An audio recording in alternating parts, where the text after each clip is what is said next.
Buenas tardes, mis amados hermanos y mis amadas hermanas. Qué bueno que están con nosotros una vez más en esta transmisión de la Iglesia Evangélica Los Peregrinos y en esta serie de predicaciones que estamos hablando de pelear la buena batalla.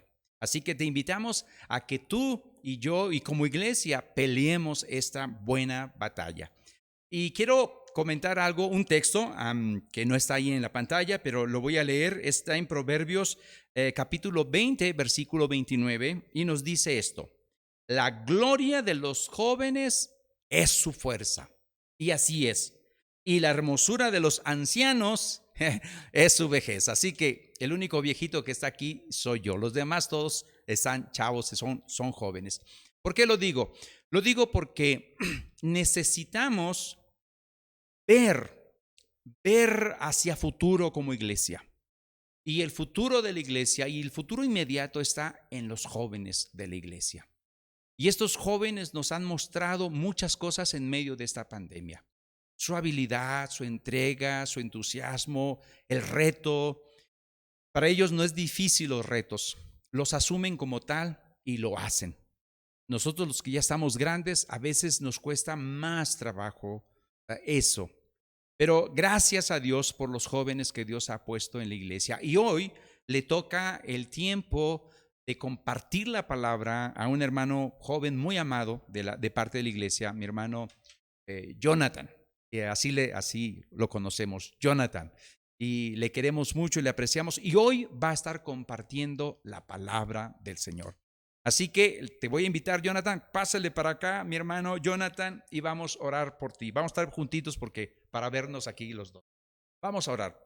Vamos de ahí desde su casa, ore por la vida de Jonathan.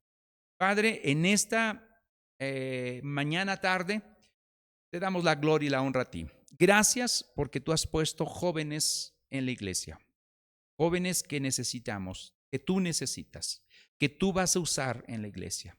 Yo te pido que tú bendigas la vida de Jonathan, use su vida, Señor. Padre, pongas las palabras adecuadas. Él se ha preparado diligentemente y se presenta delante de ti como obrero que no tiene de qué avergonzarse, que sabe usar bien la palabra de verdad. Padre, ahora haz que nuestro oído esté atento a tu palabra, a tu dirección, y que el Espíritu Santo pueda aplicar, aparte de las aplicaciones que haga mi hermano a Jonathan, al final, que tu Santo Espíritu aplique a nuestra vida esta enseñanza, como iglesia y como miembros cada uno en particular. En el nombre de Cristo Jesús te lo pedimos. Amén y amén. Así que, Jonathan, adelante, mi hermano. Muchas gracias, pastor. Ah, Buenas tardes, hermanos. Como saben, el pastor está ahorita con el programa de que un joven esté predicando al final del mes. Me vuelve a tocar a mí. Me da muchísimo gusto poder hacerlo. Una de las cosas que me ha empezado a gustar es poder predicar la palabra del Señor, que sé que eso le da gloria. Antes de empezar, me gustaría a mí orar, entonces espero que me acompañen. Bendito Padre, te agradezco por tu infinita bondad y tu infinita misericordia. Te agradecemos porque nos has dado tu palabra, Señor, porque has perdonado nuestros pecados, Señor, porque nos haces fuertes en ti. Te pido, Padre, el día de hoy que seas tú el que hable, Señor. Permitas que mis pensamientos, mis sentimientos, lo que yo piense, Señor, sea lo que digas, sino lo que tú quieres decir a través de tu palabra. Pido, Padre, que me dé sabiduría, Señor, para poder decir las cosas. Sazona mis palabras con sal para que pueda decir las cosas de manera correcta y de manera amorosa. Y te pido que abras el corazón, los ojos y los oídos de la iglesia, Padre. Te agradezco porque tú eres bueno y la gloria y la honra sean para ti. En el precioso nombre de tu Hijo Jesús. Amén. Como saben, el pastor ahorita lo mencionó, ha estado hablando sobre pelear la buena batalla, sobre la guerra espiritual que cada uno de nosotros tenemos día a día contra el pecado y contra el enemigo. Me encargó hablar sobre cómo los jóvenes pelean esta buena batalla, cómo estos jóvenes vencen al enemigo, pero voy a ir un poco más allá, que no solo los jóvenes, sino la iglesia completa. La iglesia completa tiene que pelear esta buena batalla, la iglesia completa tiene que vencer al enemigo, la iglesia completa tiene que salir victoriosa. El nombre que le puse a este sermón se llama La Biblia, la llave para vencer al maligno. Y le doy gracias a Dios que me haya dado ese título. Quiero que me acompañen a Primera de Juan 2, del 12 al 14. Estos versículos ya los leyó Edu, ya nos ayudó con la lectura de los versículos, pero ahorita los vamos a recordar. Dice: os escribo a vosotros, hijitos, porque vuestros pecados os han sido perdonados por su nombre. Os escribo a vosotros, padres, porque conocéis al que es desde el principio. Os escribo a vosotros, jóvenes, porque habéis vencido al maligno. Os escribo a vosotros, hijitos, porque habéis conocido al Padre. Os escribo a vosotros, padres, porque habéis conocido al que es desde el principio. Os he escrito a vosotros, jóvenes, porque sois fuertes, y la palabra de Dios permanece en vosotros, y habéis vencido al maligno. Para poder analizar este versículo, primero tenemos que analizar a su autor. Tenemos que analizar la carta para poder entender cómo Juan escribe, cómo el apóstol Juan quiere darnos un mensaje. Cuando leí esta carta, algo que me llamó la atención es que Primera de Juan es un llamado a recordar los fundamentos de nuestra fe, los fundamentos de nuestra fe cristiana. O, si lo quieren ver de esta manera, es una vuelta a lo básico del cristianismo. Algo que pueden notar en su carta es que el apóstol Juan escribe esta carta, de una manera muy atrevida. Es directo, escribe de manera que lo pone como verdades absolutas. Está comprometido con estas verdades. Lo que está haciendo el apóstol Juan es que lo que escribe, él lo cree, él lo vive, y por eso tiene la autoridad para escribirlo. Imagínense si el apóstol Juan no estuviera viviendo lo que escribe, esto no sería bueno para nosotros, no se hubiera escrito. Pero él lo vivía, él lo creía, y por eso nos lo dio. Y algo que quiero que noten en esta carta, que después espero que la puedan leer y la puedan leer a profundidad, es que el apóstol Juan escribe blancos o negros, escribe verdades absolutas. No hay grises, no hay intermedios. Ahorita vamos a ver unos pasajes para que vean esto. Veo al apóstol Juan como un excelente maestro para la iglesia actual. Una iglesia que ve grises, una iglesia sin convicciones, una iglesia de mente abierta, una iglesia permisiva y una iglesia liberal. Es un mensaje perfecto para nosotros, para estas generaciones donde lo inclusivo ha tomado mucho poder. ¿Cómo podemos ver que el apóstol Juan escribe de maneras absolutas en blanco y negro? Pues vamos a ver varios pasajes. El primero que quiero que me acompañen, no va a estar en la pantalla, porque quiero que realmente abran su palabra y la puedan leer, es Primera de Juan 1, del 5 al 10. Y quiero que noten esto. Dice: este es el mensaje que hemos oído de él y os anunciamos. Dios es luz y no hay ningunas tinieblas en él. Si decimos que tenemos comunión con él y andamos en tinieblas, mentimos y no practicamos la verdad. Pero si andamos en luz como él está en luz, tenemos comunión unos con otros. Y la sangre de Jesucristo, su Hijo, nos limpia de todo pecado. Si decimos que no tenemos pecado, nos engañamos a nosotros mismos y la verdad no está en nosotros. Si confesamos nuestros pecados, Él es fiel y justo para perdonar nuestros pecados y limpiarnos de toda maldad. Si decimos que no hemos pecado, le hacemos a Él mentiroso y su palabra no está en nosotros. ¿Qué podemos ver aquí? Nada más en los últimos 2 versículos es que dice una verdad, que si nosotros confesamos nuestros pecados, una verdad, nuestro Señor es fiel y justo para perdonar nuestros pecados y nos limpia de toda maldad. Pero también dice otra cosa, que si nosotros decimos que no pecamos, le hacemos a Él mentiroso y su palabra no está en nosotros. No hay grises, no hay medias tintas, son o eres o no eres mentiroso o no eres mentiroso, o confiesas tus pecados o no los confiesas. Otro ejemplo que quiero que vean va a ser en Primera de Juan 2, también el 4 y el 5, dice: el que dice yo le conozco y no guarda sus mandamientos, el tal es mentiroso y la verdad no está en él. Pero el que guarda su palabra, en este verdaderamente el amor de Dios se ha perfeccionado, por esto sabemos que estamos en él. Igual, Juan es muy claro con nosotros, dice: si ustedes dicen que le conocen, si nosotros decimos que le conocemos, pero no guardamos sus mandamientos, somos mentirosos. No es que estamos en crecimiento, no es que vamos desarrollándonos, simple y sencillamente somos mentirosos. Pero también nos dice que si nosotros guardamos sus palabras, y guardar su palabra quiere decir que estamos cumpliendo sus mandamientos, el amor de Dios se ha perfeccionado en nosotros y nosotros estamos en Él. Otro pasaje que quiero que me acompañen ahora es 1 de Juan, otra vez 2, del 9 al 11, que dice: el que dice que está en la luz y aborrece a su hermano está todavía en tinieblas. El que ama a su hermano permanece en la luz y en él no hay tropiezo.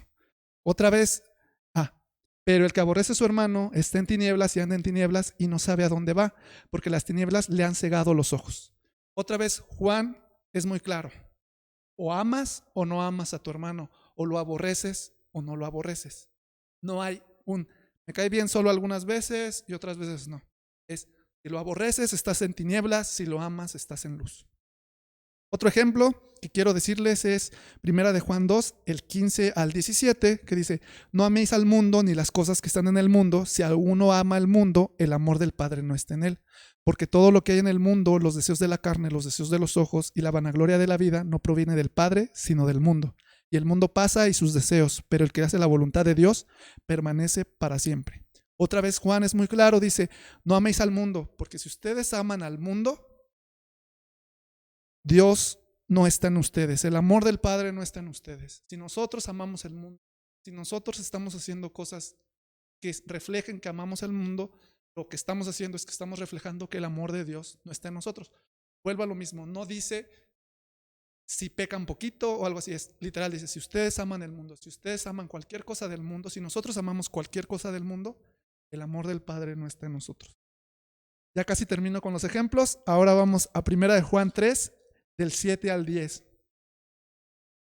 Este es un poco fuerte, llamó mucho mi atención y dice lo siguiente: hijitos, nadie os engañe, el que hace justicia es justo como Él es justo. El que hace justicia es justo como nuestro Señor. Pero escuchen bien esto: el que practica el pecado, no dice el que peca, es el que practica el pecado, es del diablo. Porque el diablo peca desde el principio. Para esto apareció el Hijo de Dios, para deshacer las obras del diablo. Todo aquel que es nacido de Dios no practica el pecado, porque la simiente de Dios permanece en él y no puede pecar, porque es nacido de Dios. Entonces otra vez vemos que Juan es muy directo en esto: el que practica el pecado, no dice el que peca, porque todos pecamos, sabemos que todos pecamos, pero el que practica el pecado una vez al día, el que practica el pecado una vez a la semana, el que practica el pecado una vez al mes, o el que practica el pecado una vez al año o cada 5 años, no es nacido de Dios, es del diablo. Y más adelante les voy a explicar cómo pecamos, cómo es que llegamos a pecar, cómo llegamos a practicar esto. Y el último pasaje que quiero que me acompañen es 1 de Juan 4, del 20 al 21, que dice lo siguiente: si alguno dice yo amo a Dios y aborrece a su hermano, es mentiroso, pues el que no ama a su hermano, a quien ha visto, ¿cómo puede amar a Dios a quien no ha visto? Y nosotros tenemos este mandamiento de él: el que ama a Dios, ame también a su hermano. Otra vez Juan es muy directo en esto. Dice: si ustedes aborrecen a su hermano, al cual están viendo todos los domingos, al cual están viendo cada miércoles en la oración, al que están viendo en la reunión de estudio de las cartas de Apocalipsis, y lo aborrecen, ¿cómo pueden decir que aman a Dios si a Dios no le han visto? Y de esto puedo estar 100% seguro que nadie de nosotros ha visto a Dios. Sabemos que está ahí, pero no le hemos visto. Entonces, si nosotros queremos decir que amamos a Dios, tenemos que amar a nuestro hermano. Y si no amamos a nuestro hermano, somos mentirosos y no amamos a Dios. Juan dice esto, dice estas cosas directas, las dice de manera simple y las dice de manera verdadera. No hay acertijos, no hay parábolas, no hay cosas que puedan hacer que nos confundamos. Juan es directo, Juan lo dice de manera simple. Ya que vimos cómo Juan escribe esta carta, vamos a analizar el texto que les dije. 1 de Juan, otra vez, los invito a que vayan conmigo a 1 de Juan 2, del 12 al 14. Y dice lo siguiente otra vez: os escribo a vosotros, hijitos, porque vuestros pecados os han sido perdonados por su nombre. Os escribo a vosotros, padres, porque conocéis al que es desde el principio. Os escribo a vosotros, jóvenes, porque habéis vencido al maligno. Os escribo a vosotros, hijitos, porque habéis conocido al Padre. Os he escrito a vosotros, padres, porque habéis conocido al que es desde el principio. Os he escrito a vosotros, jóvenes, porque sois fuertes y la palabra de Dios permanece en vosotros y habéis vencido al maligno. Entonces, analizando esto, Juan nos dice verdades de la iglesia. Nos dice que nuestros pecados han sido perdonados, nos dice que le conocemos, que conocemos al Padre, dice que hemos vencido al maligno. ¿Qué podemos notar de este pasaje? Y algo que quiero que noten es que hay tres grupos, y los van a ver, es hijitos, padres y jóvenes. Pero no porque diga hijitos, padres y jóvenes, no quiere decir que solo para los padres es el de los ha conocido desde el principio. No para los jóvenes solo es que han vencido al maligno. No solo para los hijitos es que sus pecados han sido perdonados. Es para toda la iglesia. Juan usa 14 veces la palabra hijitos. Pienso que Juan lo hizo para mostrar una cercanía con la iglesia, afecto y ánimo, diciéndoles hijitos, diciéndoles los quiero, diciéndoles yo los amo.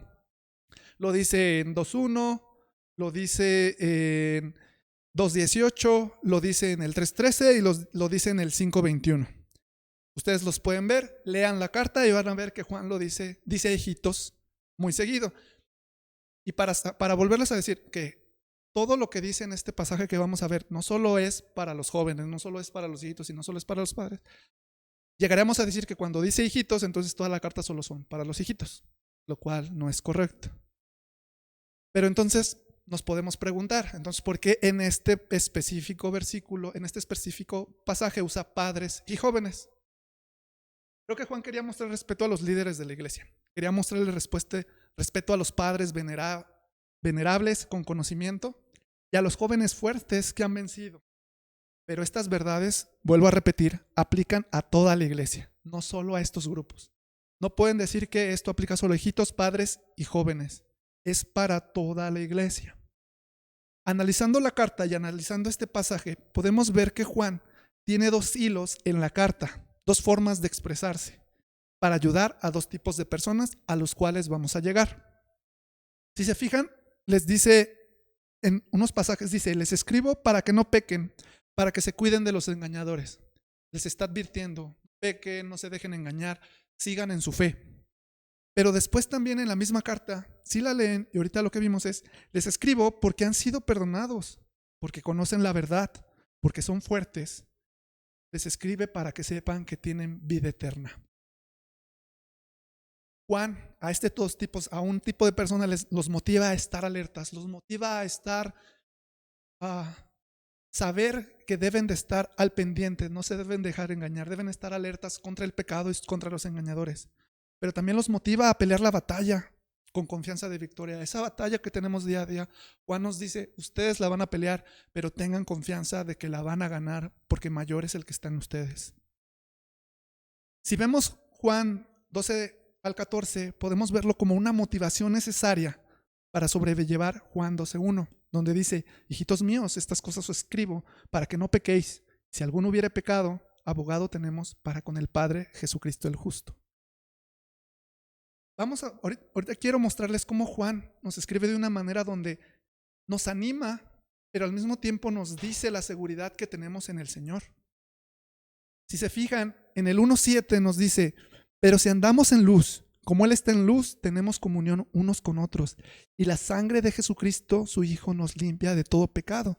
Y en el 2.12 nos dice, hijitos, vuestros pecados han sido perdonados. No caminen en oscuridad, porque solo si caminan en la luz, la sangre de Jesús los limpia de toda maldad. Pero sus pecados ya han sido perdonados. No caminen en oscuridad. Nos dice, no caminen en oscuridad, pero nos da esperanza de que nuestros pecados ya son perdonados. Después, en el 2.4, vemos que dice, el que dice, yo le conozco y no guarda sus mandamientos, el tal es mentiroso y la verdad no está en él. Pero en el 2.13 les dice, pero ustedes le conocen, padres, iglesia. El que no le conoce, porque no guarda sus mandamientos, es mentiroso. Pero dice, iglesia, el que no le conoce es mentiroso, pero ustedes le conocen, iglesia. Se está diciendo, hay personas que no le conocen, pero nos está diciendo, ustedes, iglesia, le conocen. Ustedes no se preocupen porque ustedes le conocen. Y luego en el 3.8 dice, el que practica el pecado es del diablo, es hijo del diablo. Pero en el pasaje que estamos viendo les dice, pero ustedes han vencido al maligno. Nos dice, personas que practican el pecado son del diablo, pero iglesia, jóvenes, padres, hijos, tengan la certeza de que ustedes han vencido al maligno. Juan nos dice las cosas de tal manera, con verdades en las que nos dice, si hacen esto, son estos, si hacen aquellos, son esto. Pero después nos da la certeza de que nosotros conocemos a Cristo, de que nosotros tenemos nuestros pecados perdonados y de que nosotros hemos vencido al maligno. ¿Qué alegría es esta? Nos dice al final, sus pecados han sido perdonados. Ustedes conocen a Cristo y ustedes han vencido al maligno. Ustedes, iglesia, usen esta verdad y poder para evitar el error y derrotar la tentación del pecado. ¿Por qué nos dice esto Juan? ¿Por qué? Porque Juan sabe que no podemos derrotar el error y el pecado si pensamos que nuestros pecados no son perdonados. ¿Cuántos de ustedes se sentirían con ganas de seguir pidiéndole perdón a Dios sabiendo que sus pecados no van a ser perdonados? Sabe que nosotros conocemos a Cristo. ¿Cuántos de ustedes quisieran seguir peleando esta batalla sin conocer a su Salvador, sin conocer a quien les ayudó? Y también Juan quiere que sepamos que hemos derrotado al enemigo de la sangre de Cristo, porque ¿cuántos de ustedes van a querer seguir peleando sabiendo que el diablo va a ganar? Nadie. Juan nos da la esperanza, de nuevo lo repito, de que tenemos perdón de pecados, de que conocemos a nuestro Salvador y de que hemos vencido al maligno. Esa esperanza es nuestro Señor Jesucristo. Esa esperanza que no se puede perder en nosotros.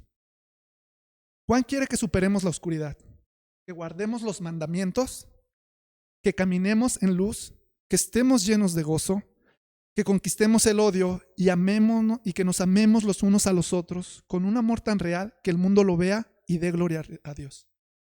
Juan hace mucho hincapié en esto, en que nos amemos los unos a los otros. Pero quiero recalcar esto, que quiere que nos amemos, no para que piense las personas de afuera que nos debemos de ir, que wow, qué bonita iglesia, qué bonitas personas, quiero ser como ellas. No. Nos tenemos que amar de tal manera que ellos quieran conocer a nuestro Dios, que le den la gloria a nuestro Dios, que digan, quiero conocer a ese Dios que cambió a esas personas para que se amen de esa manera. Resumí estos versículos de la siguiente manera. Yo la manera en la que veo que Juan le habla a las personas, a la iglesia, es a dos tipos de personas. No las mencioné, las estoy mencionando ahorita. Es para los soldados que están peleando la batalla día a día y para los pecadores que han caído en pecado. Juan les dice, queridos soldados, queridos pecadores, hay una razón para tener esperanza. Tenemos esperanza. Los pecados son perdonados por el amor de Dios. Qué buenas noticias tenemos.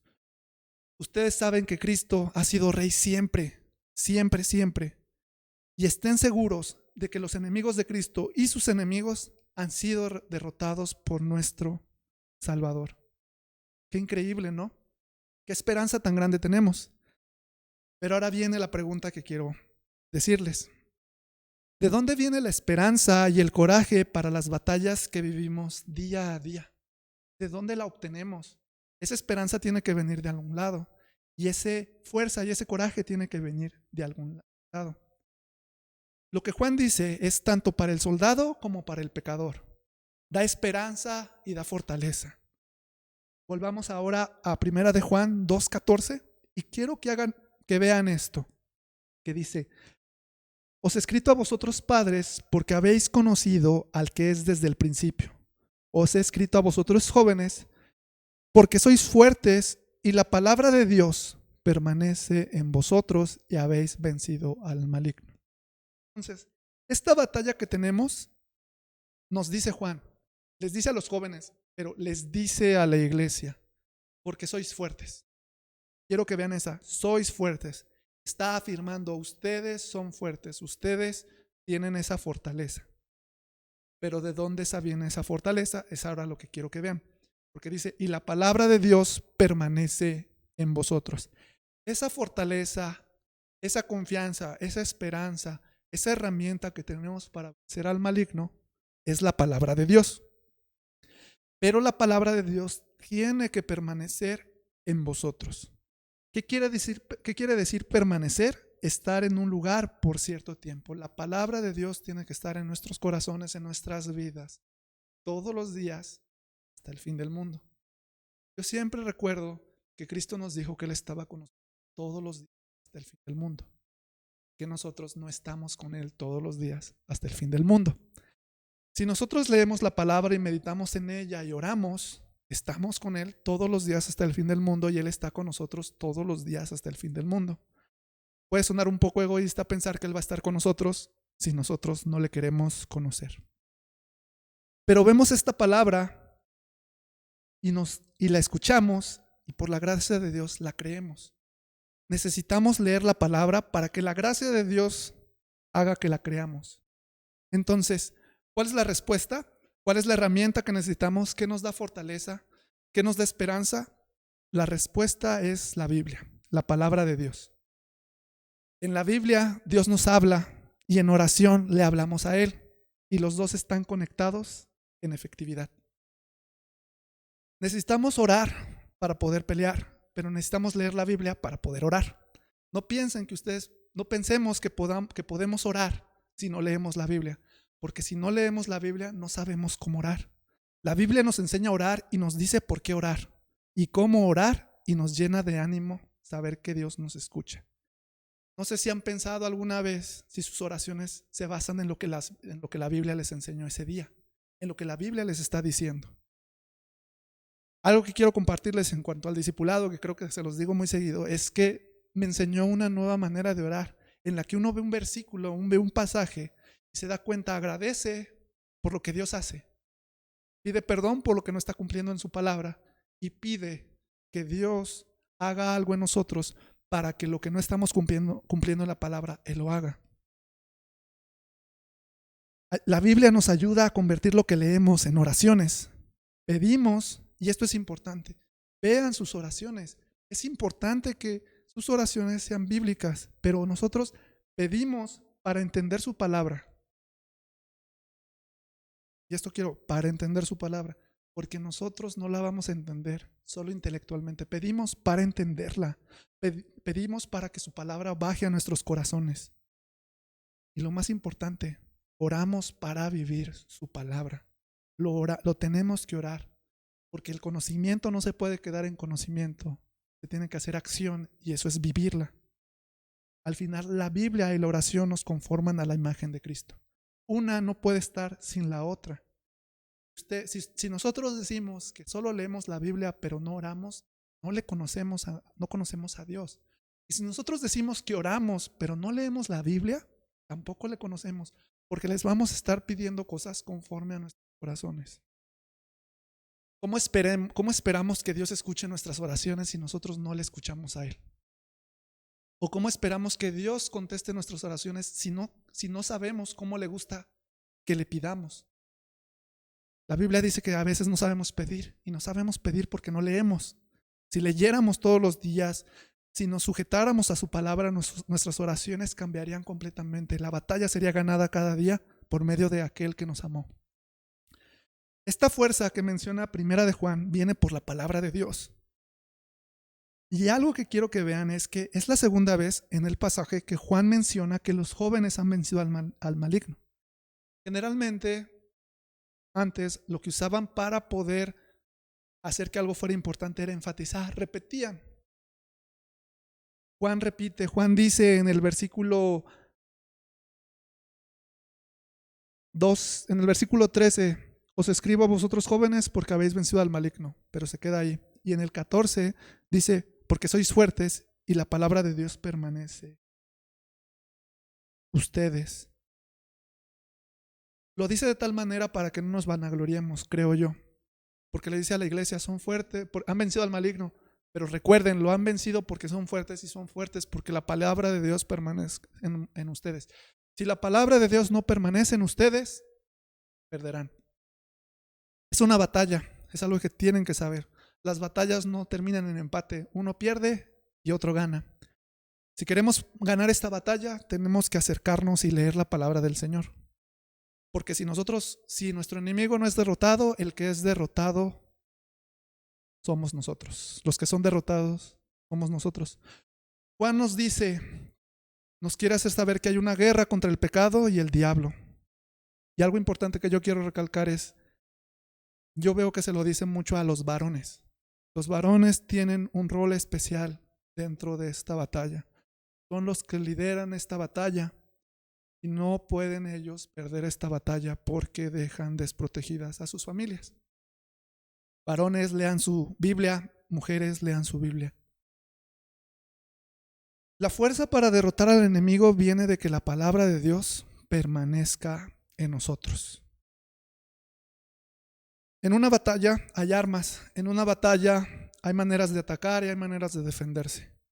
No sé si se han llegado a pensar cuáles son las dos armas que nuestro enemigo usa para atacarnos. Yo encontré estas dos. ¿Contra qué nos enfrentamos? ¿Cuáles son los ataques que el enemigo nos da? Y no voy a hablar de ataques satánicos o sobrenaturales. Quiero hablar de unos ataques que van día a día. Hay dos tipos de ataques que yo veo. Uno es la acusación del enemigo. Nos acusa del pecado que hemos cometido. Nos acusa del pecado que hemos cometido delante de Dios. Nos acusa de lo malo que somos, de los pecadores que somos, y quiere hacernos sentir que no tenemos perdón. Y el otro ataque es la tentación del enemigo. Nos tienta con el pecado que aún no cometemos. Si se fijan, es como un círculo.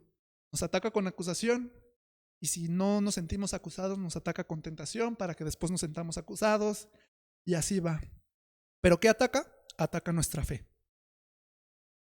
Y vamos a ver cómo dice aquí Juan que hemos derrotado al maligno, porque la palabra de Dios permanece en nosotros. Vamos a ver cómo derrotar estos ataques uno a uno con la Biblia. Porque recuerden, nuestra fe viene de la palabra de Dios. La fe viene por el oír y el oír por la palabra de Dios. Quiero hacer hincapié en esto: victoria sobre la acusación del diablo. Satanás significa acusar, acusador o adversario. Satanás está día y noche acusándonos de lo malo que somos. Vamos a Apocalipsis 12, del 10 al 11. También Apocalipsis escrito por Juan. Dice: entonces oí una gran voz en el cielo que decía: ahora ha venido la salvación, el poder y el reino de nuestro Dios y la autoridad de su Cristo. Porque ha sido lanzado fuera el acusador, el enemigo, el diablo, de nuestros hermanos, de nosotros, el que los acusaba delante de nuestro Dios día y noche. Y ellos le han vencido por medio de la sangre del Cordero y de la palabra del testimonio de ellos, y menospreciaron su vida hasta la muerte. Vemos que este pasaje dice que nuestro adversario nos acusa de día y de noche, pero nosotros le hemos vencido ¿por medio de qué? Por medio de la sangre del Cordero y la palabra del testimonio de ellos. Pero ¿cómo sabemos que le vencimos? Este pasaje. Si nosotros no leemos la Biblia, ¿cómo vamos a saber que sus acusaciones no tienen poder? Porque lo pensamos, no es suficiente. Todo lo que nosotros digamos y pensemos se tiene que basar en la Biblia. Si sabemos que sus acusaciones no tienen poder, es porque lo leímos en la palabra y lo creemos. Cuando confiamos en la sangre de Jesús, como dice aquí, han vencido por medio de la sangre del Cordero. Cuando confiamos en la sangre de Jesús, nuestros pecados son perdonados. Regresemos a Primera de Juan 2, 1 y 2. Y otra vez es uno que ya leímos. Hijitos míos, estas cosas os escribo para que no pequéis. Y si alguno hubiere pecado, abogado tenemos para con el Padre a Jesucristo el justo. Y en él la propiciación por nuestros pecados, y no solamente por los nuestros, sino también por los de todo el mundo. Nosotros tenemos abogado. Tenemos quien nos defienda de las acusaciones de nuestro enemigo. Primera de Juan 1:7 dice: pero si andamos en luz como Él está en la luz, tenemos comunión con Él unos con otros, y la sangre de Jesucristo nos limpia de todo pecado. Nosotros no tenemos que sentir culpa más, porque no somos acusados más por medio de la sangre de Cristo. Juan nos recuerda dos cosas que quiero que quede claro: que no pequemos, nos está diciendo no pequen, pero una esperanza increíble. Pero si pecan, el enemigo no es capaz de acusarnos, que Cristo murió por nosotros. Nos dice que Cristo murió y es la propiciación por nuestros pecados. Gálatas 3:13.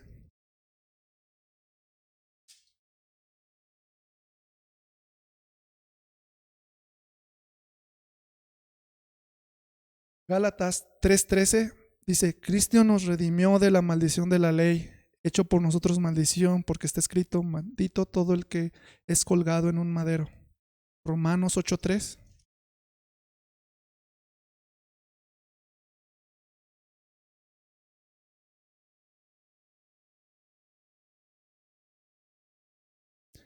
Porque lo que era imposible para la ley, por cuanto era débil por la carne, Dios enviando a su Hijo en semejanza de carne de pecado, y a causa del pecado condenó al pecado en la carne. Satanás nos acusa para decir que somos malos, para mandarnos al infierno. Pero Jesús ya pagó eso. Él es la propiciación por nuestros pecados. No tiene más por qué acusarnos. Cristo es nuestro abogado. Cristo intercede por nosotros. Romanos 8:33-34, un verso que creo que muchos se saben, que a muchos les encanta, incluyéndome, dice, ¿quién acusará a los escogidos de Dios? ¿Quién? ¿Quién puede acusarnos? Dios es el que justifica. ¿Quién es el que condenará? Cristo es el que murió, más aún el que también resucitó, el que además está a la diestra de Dios, el que también intercede por nosotros. No tenemos acusador. ¿Quién acusará a los escogidos de Dios? Nadie. Primera de Juan 3:8.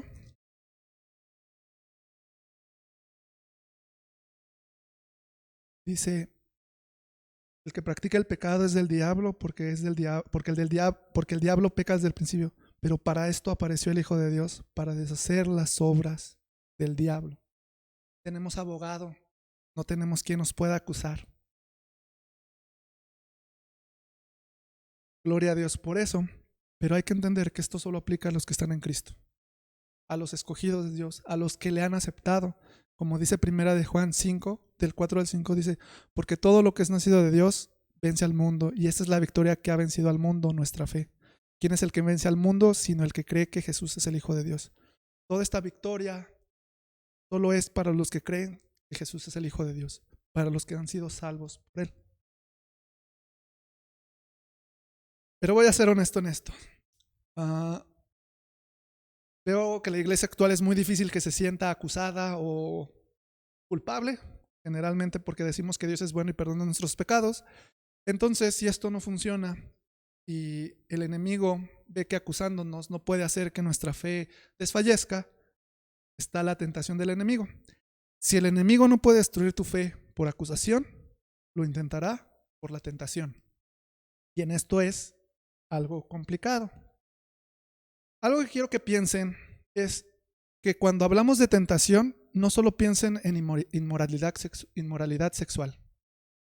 La iglesia ha sido muy buena en que nada más los pecados sexuales son los que, como los más grandes o los más feos o los que llevan mayor condenación, pero la tentación puede venir en diferentes facetas, no solo en inmoralidad sexual. Les voy a dar unos ejemplos. Piensen en el cáncer y cómo puede destruir tu fe. Cómo esta enfermedad, cómo una enfermedad puede hacer que dudes y te sientas tentado a pensar que Dios no es bueno. Cómo la muerte de alguien puede hacer que tu fe se quiebre. Cómo una enfermedad de un hijo puede hacer que tu fe se quiebre también. Cómo un problema financiero que tengas te tiente a hacer unas cosas que no deberías.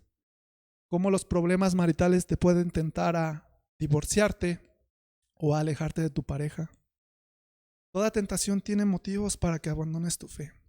Cada uno de nosotros tiene que estar alerta de saber qué es lo que nos tienta, saber qué es lo que hace que nos alejemos de Dios.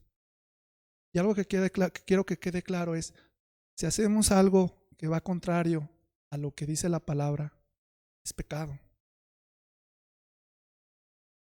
He visto que de repente como hermanos hacemos cosas que no deberíamos, pero como es bueno para nosotros o es bueno para las personas que amamos, lo aplaudimos y lo vemos como algo bueno. Una oportunidad de trabajo, una relación que estamos viendo, cosas que podemos obtener para nosotros.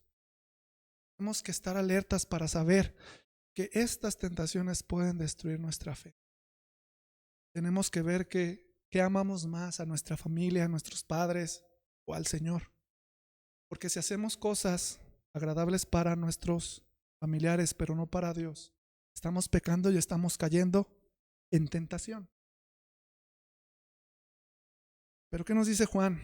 Nos lo vuelve a repetir en el 2:14. Nos dice, ustedes, iglesia, han superado la tentación de vivir en pecado. Han superado la prueba que podía destruir tu fe. Tu fe es verdadera. Si una tentación no es superada, nuestra fe era falsa, porque la fe verdadera no puede ser destruida. Puede menguar, sí, pero nunca ser destruida. Hay una corriente que dice que la salvación se pierde. Y creo que la salvación no se pierde, pero solo para aquellos que realmente fueron salvos desde el principio. Los que fueron realmente salvos desde el principio tienen una fe que dura, santa, una fe de Dios, porque la fe que viene de Dios no se destruye. Juan decía, si ustedes practican el pecado son del diablo, es porque su fe no era verdadera.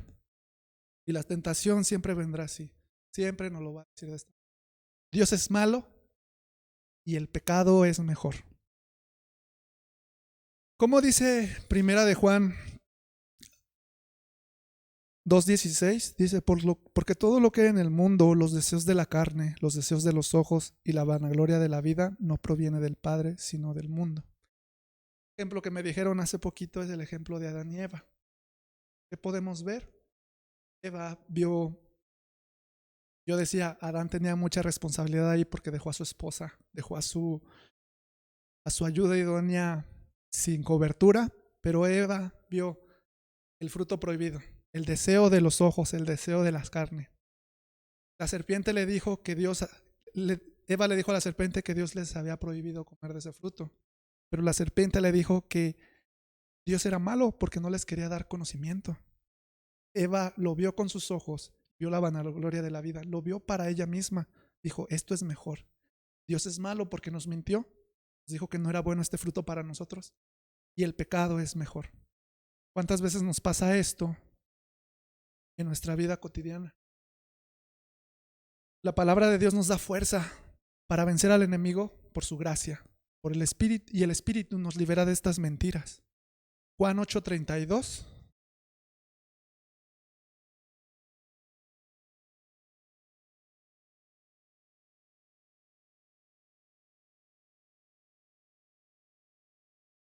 Dice, y conoceréis la verdad, y la verdad os hará libres. ¿Qué es la verdad? La palabra de Dios. Juan 17:17. Son versículos que estoy seguro que muchos ya se saben. Dice, santifícalos en tu verdad, tu palabra. Un hermano cercano a mí, que conozco, que se llama Alex, estaba diciendo que la palabra de Dios tiene que ser nuestro filtro para saber qué es lo que tomamos y qué es lo que no, para saber si somos tentados o no.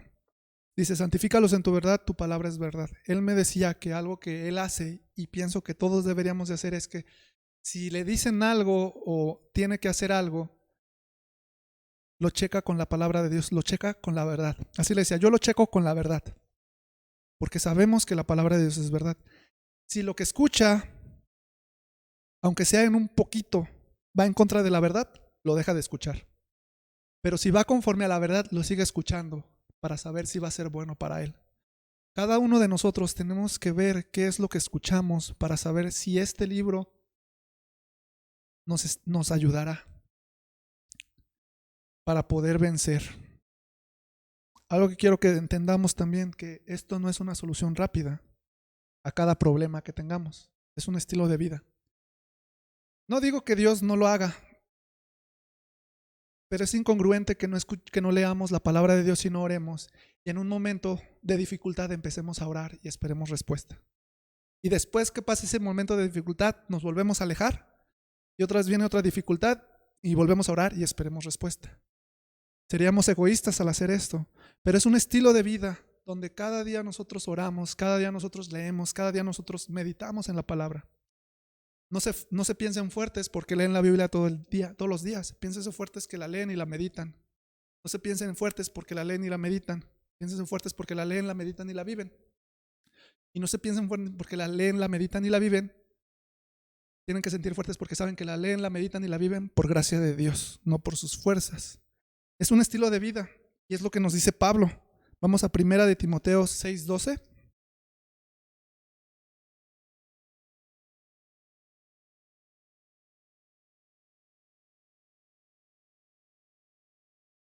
Primera de Timoteo 6:12. Dice: pelea la buena batalla de la fe, la batalla que tenemos contra nuestro adversario todos los días.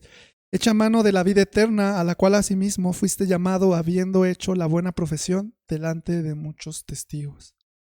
Otra vez, 2 de Timoteo 4:7. Pablo le dice a Timoteo: he peleado la buena batalla, he acabado la carrera, he guardado la fe. Tu palabra lo mantuvo fuerte, pudo terminar la batalla, la ganó. Primera de Juan 5:4, perdón.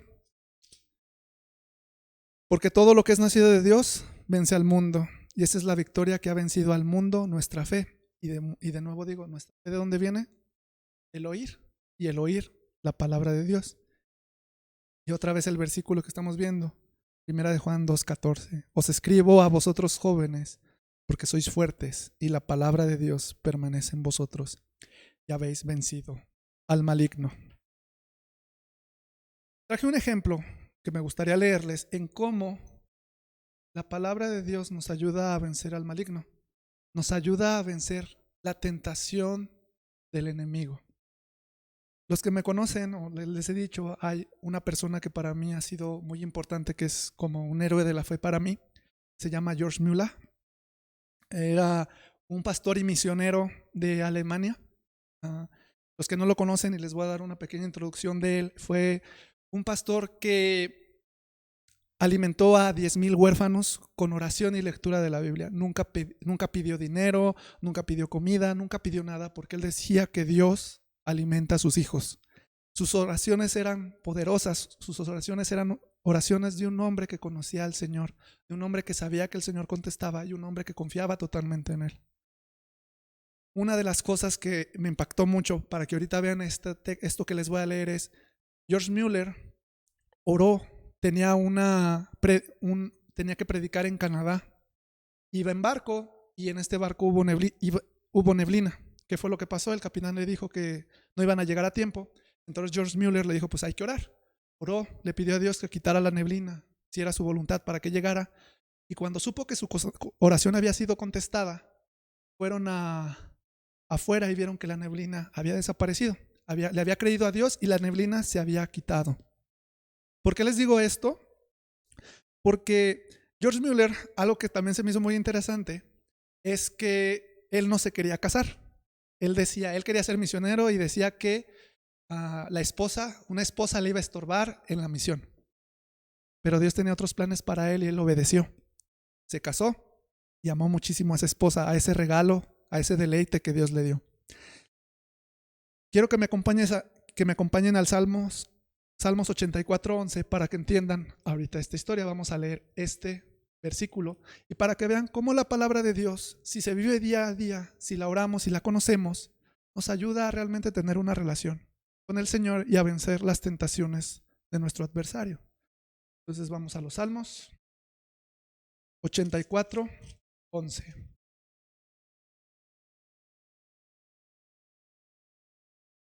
Dice: porque sol y escudo es Jehová Dios, gracia y gloria dará a Jehová. No quitará el bien a los que andan en integridad. Voy a leer un extracto de uno de sus escritos en referente a la muerte de Mary, que era la esposa de George Müller. Dice: éramos felices, dice, mucho. Con cada año nuestra felicidad incrementaba más. No pasaba ni una ocasión en la que veía a mi preciosa esposa y no me deleitara en ella. Mi corazón se deleitaba en encontrarme con ella día a día. Cuando nos encontrábamos en nuestro cuarto para lavarnos antes de cenar, me deleitaba en ella y ella en mí. Se lo recordaba: mi amada, nunca ha pasado un momento desde que te convertiste en mi esposa sin que yo me deleite en ti. Cuando leí estas palabras me di cuenta que George Mueller amaba tanto a Dios. Lo amaba más que todas las cosas. Amaba a su esposa de la manera correcta, de la manera que Dios espera esposos que amen a su esposa, a sus esposas. Dice: cuando supe que el diagnóstico era fiebre reumática, esperaba lo peor. Su esposa se había enfermado. Mi corazón estaba a punto de romperse debido a la profundidad del afecto que le tenía. 20 minutos después de las 4, en febrero 6 de 1870, Mary murió.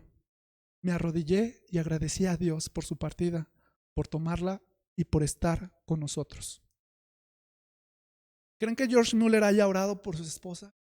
Claro que sí. Dios nos manda que oremos por nuestros enfermos. Si no oramos por nuestros enfermos, hagamos, porque es un mandamiento de Dios. Pero Dios también nos manda que seamos felices y que tengamos gozo con lo que Él nos dice, con lo que Él nos da, con su voluntad. Esa es la parte importante para que vean cómo la palabra de Dios, si realmente uno la ora, la medita y deja que Dios obre y oramos, cambia los corazones de las personas.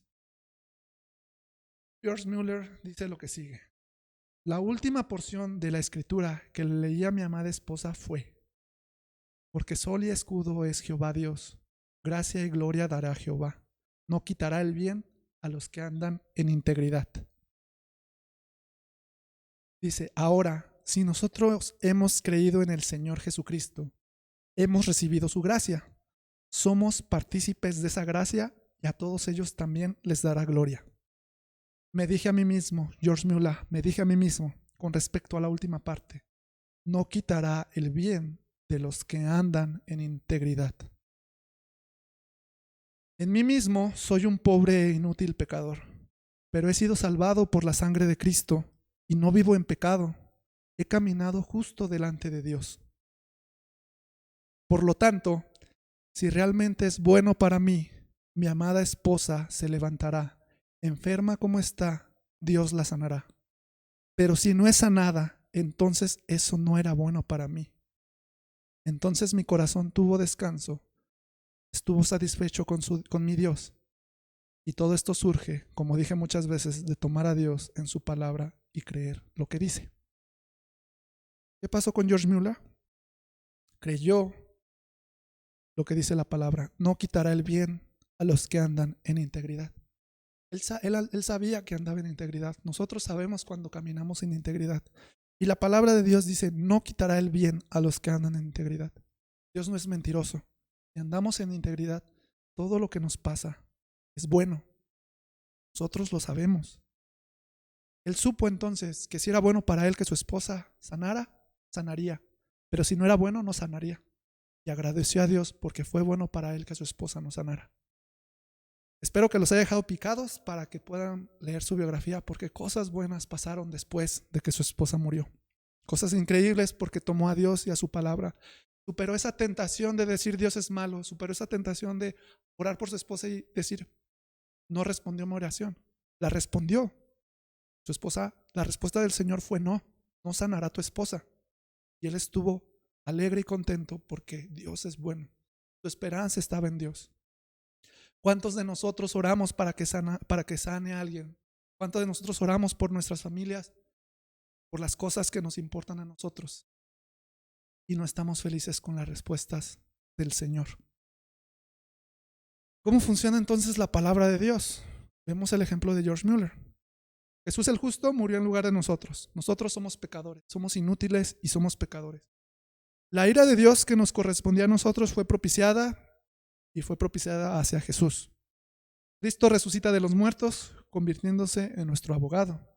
La palabra de Dios, el Evangelio, viene a nosotros y por gracia, no por nosotros, lo recibimos, permanece en nosotros.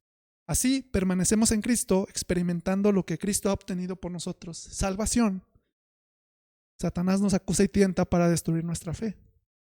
Pero nosotros, como los jóvenes, vencemos al maligno porque la palabra de Dios permanece en nosotros. Vencemos tentación, vencemos acusación y damos gloria a Dios. Algo que quiero hacer hincapié, ya estoy terminando, algo que quiero hacer hincapié es que El evangelio no es algo que se crea una vez y se deja atrás. No es algo de que muy padres, fuimos salvos, ya no me acuerdo qué son. Todos los salvos, nuestros pecados son perdonados. Todos los días necesitamos la gracia de Cristo. Todos los días somos pecadores. No podemos pensar un día que no somos pecadores, porque como dice Juan, nos diríamos a nosotros mentirosos. Todos los días tendríamos que estar pidiendo perdón por nuestros pecados. Todos los días tendríamos que estar agradeciendo porque Cristo murió por nosotros. Si no lo estamos haciendo, el evangelio no es algo que creemos todos los días. Es algo que creímos para nuestra conveniencia solo una vez. Juan 2:24, primera de Juan 2:24 dice: lo que habéis oído desde el principio permanezca en vosotros. No se queda atrás, permanezca en vosotros. Si lo que habéis oído desde el principio permanece en vosotros, también vosotros permaneceréis en el Hijo y en el Padre. Si el evangelio o la palabra de Dios no permanece en nosotros, no podemos permanecer en el Hijo y en el Padre. Nunca piensen que podemos dejar la Biblia atrás. No piensen que pueden vivir un día sin leer la Biblia. Podemos. No pensemos eso. No la leemos un día, estamos abiertos a un ataque y perder y ser derrotados. La palabra de Dios es vital para nuestra relación con Cristo, porque ¿cómo vas a conocer a tu Dios si no lees su palabra? Tenemos que convertirnos en cristianos saturados de la Biblia. Saturados no quiero referirme nada más intelectualmente. Es bueno que memoricemos la palabra, sí, pero hay que meditarla y hay que hacerla nuestra, hay que hacerla parte de nuestra vida. Si no se ve eso, no le conocemos. Saturémonos de la Biblia, meditémonos en ella, leámosla día y de noche. No nos mandó el Señor que se la repitamos a nuestros hijos de día y de noche, y si nosotros se la tenemos que repetir a nuestros hijos de día y de noche, nos la estamos repitiendo a nosotros de día y de noche. Toda la Biblia es la palabra de Dios, no les quede duda de eso. Sumérjanse en ella y dejen que esta palabra de vida permanezca en nosotros para que podamos vencer al maligno. Soltero o casado, joven o viejo, hombre o mujer, niño o niña, deja que la palabra de Dios permanezca en ti y haz de tu vida una vida de lectura, una vida de meditación, una vida de oración. Vive la palabra y te aseguro que nuestro Padre te guiará y te dará buenas cosas cuando las pidas. Buenas cosas para el Señor. Buenas cosas siempre. Seremos fuertes y venceremos al maligno. Venceremos la acusación y la tentación si la palabra está en nosotros. Así que la llave para vencer al maligno, para vencer la acusación del maligno, para vencer la tentación del maligno, es permanecer en la palabra de Dios. Es permanecer en la Biblia. Vamos a orar. Bendito Padre, te doy gracias porque has sido tan bueno con nosotros para dejarnos tu palabra, que sabemos que es viva y eficaz. Ayúdanos, Señor, a que amemos tu palabra, a que sea nuestra mayor fuente de gozo, nuestra mayor fuente de conocimiento, para que te podamos conocer a ti, Señor. Ayúdanos, Señor, porque nuestras fuerzas no podemos a vivir tu palabra, a saber que tú eres bueno como lo dice tu palabra, y que todo lo que viene de ti es bueno para los que te aman, para los justos, para los que caminan en integridad. Permite, Señor, que las palabras que escuchamos sean buenas para nosotros y las pongamos en efecto. Ayúdanos a ver, Señor, que necesitamos leer tu palabra todos los días hasta el fin del mundo. Que necesitamos meditar en tu palabra todos los días hasta el fin del mundo. Que necesitamos orar tu palabra todos los días hasta el fin del mundo. Y que necesitamos recibir tus respuestas con alegría y con gozo todos los días hasta el fin del mundo. Te damos la gloria y la honra a ti, Señor, porque tú eres bueno, porque nos has salvado del pecado, de la condenación que merecemos por el pecado que hemos cometido. Te glorificamos, te amamos y te agradecemos de verdad por esta salvación tan grande que no merecemos. Toda la gloria y honra sea para ti. En el precioso nombre de tu Hijo Jesús. Amén.